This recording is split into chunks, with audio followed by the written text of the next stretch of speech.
की, जहां ट्रेन हादसे में अब तक 11 लोगों की मौत की पुष्टि हुई है। हादसे में लोको पायलट की भी मौत हो गई। इस हादसे में 20 लोग घायल हैं। घायलों को अलग अलग अस्पतालों में भर्ती कराया गया है। इधर रेस्क्यू ऑपरेशन करीब 10 घंटे तक चला और राहत कार्य अभी भी जारी है। गतौरा और बिलासपुर के बीच ये हादसा हुआ। यात्री ट्रेन और मालगाड़ी की टक्कर हुई। रेल प्रशासन और राज्य शासन ने पीड़ितों के लिए मुआवजे का ऐलान किया है और मृतकों के परिजनों को 15-15 लाख रुपए की आर्थिक सहायता राशि देने की घोषणा की गई है। गतौरा और बिलासपुर के बीच यह हादसा हुआ। एक्सक्लूसिव तस्वीरें आपके सामने हैं। ट्रेन हादसे में 11 लोगों की मौत हुई तो वहीं 20 लोग इस हादसे में घायल बताए जा रहे हैं। तस्वीरें देखिए और अंदाजा लगाइए कि कितना भीषण यह हादसा रहा होगा।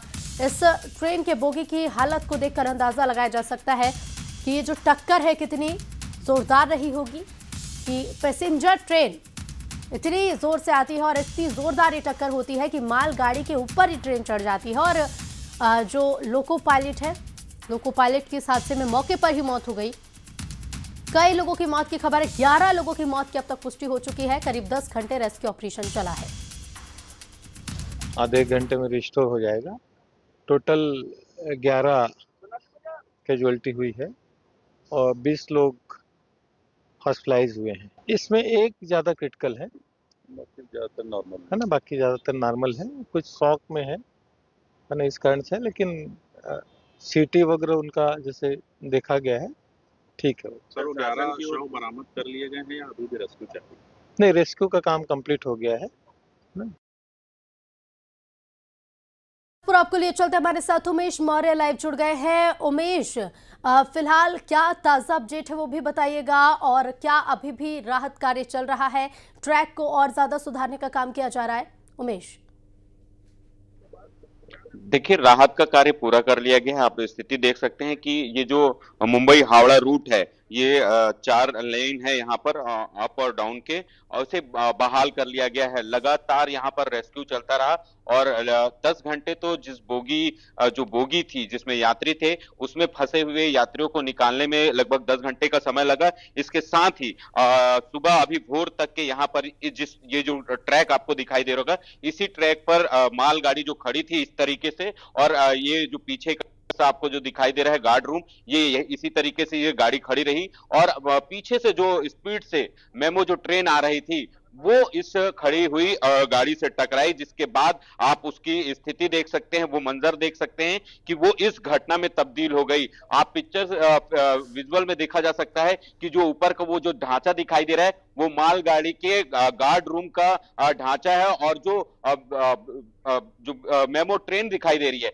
वो मेमो ट्रेन का इंजन है। तो क्योंकि मेमो ट्रेन में जो बोगी होती है उसी में इंजन होता है, और इंजन के जस्ट पीछे जो है वो महिला जो यात्रियों के लिए स्पेशल कोचेस होते हैं, वो कोचेस थे, और इसमें लगभग 50 से अधिक लोग यहाँ पर इस बोगी में बैठे थे। और उनकी यहाँ पर जब ये घटना हुई थी तो पूरा इलाका जो है वो यात्रियों में हड़कंप मच गया, अफरा तफरी का माहौल था। कुछ लोग कूद कर अपनी जान बचाए। ये बताया जा रहा है कि इसमें जो लोको पायलट, जो महिला लोको पायलट थी, वो कूद कर अपनी जान बचाई। इसके साथ ही जो एक पुरुष पायलट था, उसकी दर्दनाक इस हादसे में मौत हो गई, जिसे रात भर रेस्क्यू किया गया और गैस कटर के जरिए निकाला गया। इसके साथ ही एक जो महिला लड़की जो स्टूडेंट है जीजू की, प्रिया चंद्रा, उसे रात को रेस्क्यू किया गया है। लगभग 3 बजे वो रेस्क्यू किया गया है और उसे भी गैस कटर के जरिए काट कर बाहर निकाला गया है। हालांकि इस दर्दनाक हादसे में उसकी मौत हो गई है। 11 लोगों की मौत हुई है,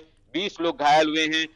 2 से 3 लोगों की क्रिटिकल जो है वो स्थिति बताई जा रही है। अब ये देखिए कि ये हादसा किस तरीके से हुआ था, उसे मैं बताना चाहूंगा कि यही वो ट्रैक है। इस ट्रैक पर शाम 4 बजे के आसपास मेमो ट्रेन जो है वो कोरबा से बिलासपुर के लिए पहुंचने वाली थी, और इस दौरान यहां पर एक खड़ी मालगाड़ी थी, जो आप पीछे मेरे देखेंगे कि यहां पर एक खड़ी जो मालगाड़ी है, यही इसी तरीके से खड़ी थी, और इसी ट्रैक पर जो है मेमो ट्रेन दौड़ती हुई आई और इस मालगाड़ी के पीछे वाले जो हिस्से में इससे जा टकराई। अब हम यहां पर जो गार्ड है उनसे भी बात करेंगे, क्योंकि इसी तरीके से एक गाड़ी जो खड़ी थी उसमें ये जो गार्ड थे वो भी अपनी जान कूद कर बचाए थे। तो हम उनसे पूछेंगे, सर किस तरह की ये स्थिति रहती है, कितना सुरक्षा के मापदंड तय किए जाते हैं, आप लोग किस तरीके से सुरक्षित रहते हैं इस सफर में?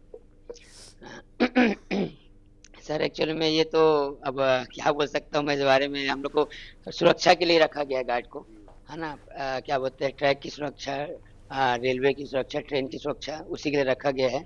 और ये हम लोग जो पीछे में रहते हैं तो इसका मतलब ये है कि ऑलरेडी जो सिग्नल जो एक्सचेंज करते हैं वो एक प्रकार से बताता है कि सब कुछ सही है ना। और हम लोग इस ब्रेक में रहते हुए ड्यूटी करते समय ट्रैक की जो बगल में ट्रैक है और बगल में जो ट्रेन जा रही है उसको भी देखना होता है कि कोई प्रॉब्लम तो नहीं है, और अगर कोई प्रॉब्लम है तो उसको बताना पड़ता है। पीछे ऑटोमेटिक सिग्नल में पीछे देखना पड़ता है कि कोई गाड़ी आ रही है तो उसमें कोई एबनॉर्मल तो नहीं है। अगर एबनॉर्मल है तो उनको रेड सिग्नल दिखाना है, और तब पर भी अगर वो नहीं होता है तो अपने को भी बचाना है। यही हम लोग की कल ड्यूटी। क्या स्थिति ऐसी निर्मित हुई होगी जिससे ये हादसा हुआ? सर इसके बारे में कुछ कहा नहीं जा सकता क्योंकि क्या प्रॉब्लम थी करके, क्या मिस्टेक हुई है। लेकिन जैसा कि बताया जा रहा है कि स्पीड तो ज़्यादा थी, और गार्ड ने जब देखा कि स्पीड कंट्रोल नहीं हो सकता करके, तो वो गार्ड जो है अब कूद के अपनी जान बचाया है। और जान बचाने के बाद उसके बाद पैसेंजर्स की भी जान को मतलब बचाने के लिए उन्होंने कोशिश किया है। तो एक ग्रेट एफर्ट और ग्रेट मतलब जॉब उन्होंने निभाया है गार्ड की। एक यही जिम्मेदारी है हमारे, एक ये भी जिम्मेदारी कि अगर पैसेंजर्स को अभी कोई प्रॉब्लम होती है तो सबसे पहले उनको हम लोग को बचाना है, कैसी भी स्थिति हो। तो हम लोग को ये सिखाया जाता है कि पैसेंजर्स को भी हर एक स्थिति में बचाना है करके। अच्छा, ये कहा जाता है ऑटोमेटिक सिग्नलिंग में कि एक ट्रैक पे दो गाड़ियां बिल्कुल चलाई जा सकती हैं, उमेश, कितनी देखिए दूरी एक होनी बड़ी लापरवाही के रूप में भी इसे देखा जा रहा है और कई तरह के सवाल भी इस घटना के बाद खड़े होते। फिलहाल बहुत शुक्रिया उमेश आपका तमाम जानकारी के लिए। तो देखिए रेस्क्यू ऑपरेशन जो है वो पूरा कर लिया गया है और कई लोग घायल हैं जिनका इलाज जारी है। चलिए आगे बढ़ेंगे। बात